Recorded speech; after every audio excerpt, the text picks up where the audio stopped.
आज मैं जो कहानी आपको सुनाने जा रहा हूँ, ये मेरे एक सब्सक्राइबर ने मुझे भेजा था।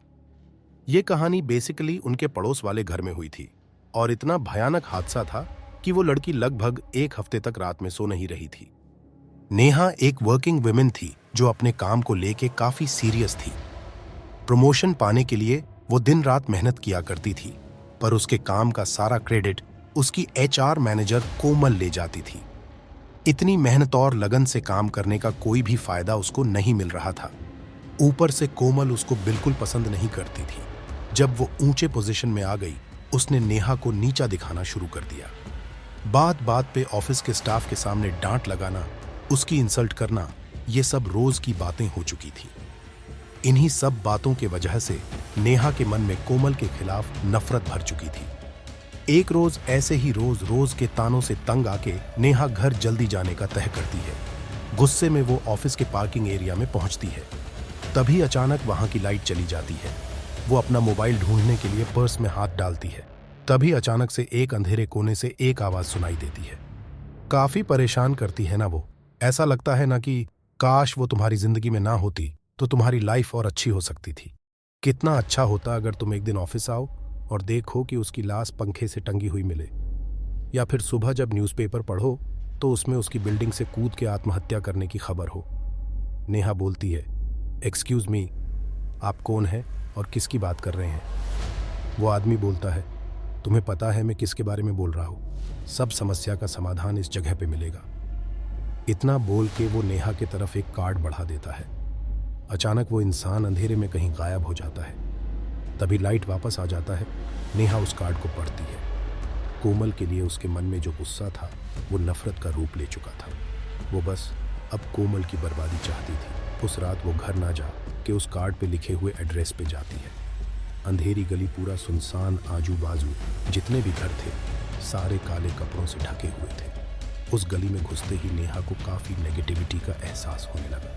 वो आगे बढ़ती रही। एक पल बाद आगे रास्ता बंद दिखाई दिया। तभी उसके कंधे पे एक काली बिल्ली जंप करती है। वो चौंक के पीछे घूमती है तो अपने पीछे एक बूढ़े आदमी को खड़ा हुआ पाती है।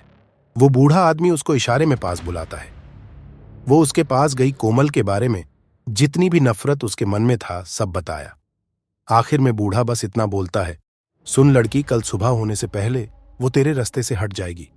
तू जैसी चाहती है तेरी जिंदगी वैसी ही खुशहाल होगी, पर तुझे शैतान की पुजारन बनना पड़ेगा। तुझे ये वादा करना होगा कि आज के बाद तू कभी किसी भी तरीके से भगवान के साथ संबंध नहीं रखेगी, ना उनका नाम लेगी, ना उनका प्रसाद, ना उनके किसी काम में हिस्सेदारी करेगी। इतना बोल के वो नेहा को एक पेड़ा खाने को देता है। नेहा के आंखों पे नफरत का पर्दा इतना गहरा था कि उसको सही और गलत की कोई समझ नहीं रही। रात को नेहा 12 बजे के आसपास घर वापस आई। किसी से कुछ बात किए बिना वो ऊपर कमरे के जाके सो गई। अगली सुबह वो जब न्यूज़पेपर देखती हैं तो पहले पन्ने पे ही कोमल की मौत की खबर छपी हुई थी। ये देख के वो अंदर ही अंदर काफी खुश हुई। उस दिन ऑफिस में जाते ही उसको प्रमोशन मिल जाता है। वो अब एचआर बन चुकी थी। सब कुछ बढ़िया चल रहा था। इस बीच 2 साल बीत गए। वो बूढ़े की बातें और वादे के बारे में नेहा भूल चुकी थी। एक दिन उसके ऑफिस में पियोन सबको गणेश जी का प्रसाद बूंदी के लड्डू बांट रहा था। क्योंकि नेहा उस वादे के बारे में भूल चुकी थी तो गलती से प्रसाद खा लेती है। कुछ पल बाद उसको अपने गले में खूब दर्द महसूस होता है। अचानक खून की उल्टियां होने लगती हैं। वो घर जाके मिरर में अपने आप को देख रही थी। तभी अचानक वो बूढ़ा दिखाई देता है।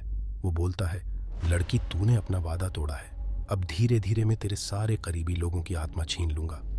अब नेहा को उस रात की बातें याद आने लगी। एक रात 8 बजे नेहा ऑफिस से वापस आती है। उसके बाद नेहा और रोहन दोनों मिलकर डिनर करने के लिए बैठ जाते हैं। तभी अचानक दरवाजे पे कोई दस्तक देता है। रोहन और नेहा थोड़ा चौंक जाते हैं। धीरे धीरे ठक ठक की आवाज तेज होने लगी। रोहन थोड़ा सीरियस होकर दरवाजा खोलता है। दरवाजे के बाहर और कोई नहीं, नेहा थी, जो कि बुरी तरह से चोटिल थी। उसके सर और हाथों से खून निकल रहा था। नेहा तुरंत रोहन को घर के अंदर धक्का देके दरवाजा अंदर से बंद कर देती है और परेशानी वाली आवाज में बोलती है, वो तुम्हें मुझसे छीनना चाहता है। कोई भी घर में आए दरवाजा मत खोलना। रोहन नेहा को संभालता उससे पहले वो डाइनिंग टेबल की तरफ देखता है तो जो नेहा उसके साथ खाना खाने बैठी थी वो गायब थी। तभी अचानक से लाइट चली जाती है। तब नेहा को एक अंधेरे कोने से एक आवाज सुनाई देती है, तुमने अपना वादा तोड़ा है, बदले में मैं तुमसे तुम्हारा सब कुछ छीन लूंगा। उसी रात रोहन और नेहा दोनों बहुत परेशान थे। फाइनली वो सो गए। रात के 2 बजे रोहन पानी पीने के लिए उठता है, किचन में जाता है। कुछ पल बाद नेहा उठती है। रोहन को कमरे में ना देख के वो रोहन को आवाज देता है। रोहन एक हाथ में पानी का ग्लास लेके और दूसरे हाथ में पीठ के पीछे एक चाकू छुपा के लाया होता है। चेहरे पे एक खौफनाक हंसी और सफेद आंखों के साथ वो नेहा को एक बार देखता है, फिर चाकू लेके उसके ऊपर कूद जाता है और वार पे वार किए जाता ही जब तक नेहा के शरीर के टुकड़े नहीं हो जाते। आखिर में वो खुद को भी फांसी में लटका लेता है। आप भी अगर अपने साथ हुए कोई भूतिया किस्से हमारे ऑडियंस के साथ शेयर करना चाहे तो डिस्क्रिप्शन में दिए मेल पे हमें भेजें।